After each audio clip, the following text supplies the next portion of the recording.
প্রিয় দেবদেববাসী, আপনারা বিভ্রান্ত হবেন না, আমার নমিনেশন বাতিল হয়নি এবং আগামীতে নমিনেশন সঠিক হয়ে যাবে। আমার অ্যাডভোকেটের সাথে আমি কথা বলছি, সেটা শুনুন।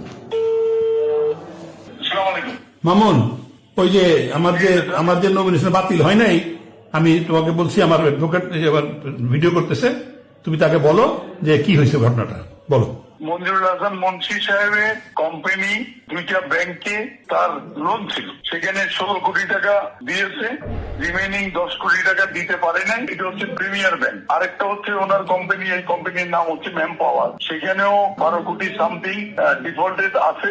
হাইকোর্ট ডিভিশন থেকে ইনজাংশন দেয় যে তাকে যেন বাদী কোম্পানি এবং মঞ্জুরুল হাসান মুন্সি তাদেরকে যেন ডিফল্টার এবং তাদের নাম যেন সিআইডিতে ফরওয়ার্ড করা না হয়, এই মর্মে একটা ইনজাংশন দেয়। যে ইনজাংশন দিয়েছিল সেই অর্ডারের বিরুদ্ধে তারা আপিল করে। হাইকোর্ট যে ইনজাংশন দিয়েছিল তার নাম, তাকে ডিফল্টার করা যাবে না, তার কোম্পানিকে ডিফল্টার করা যাবে না, তার নাম সিআইডিতে ফরওয়ার্ড করা যাবে না, ইনক্লুড করা যাবে, সেই অর্ডারটাকে অনারেবল চেম্বার জাজ আদালত স্থগিত করে দেয়।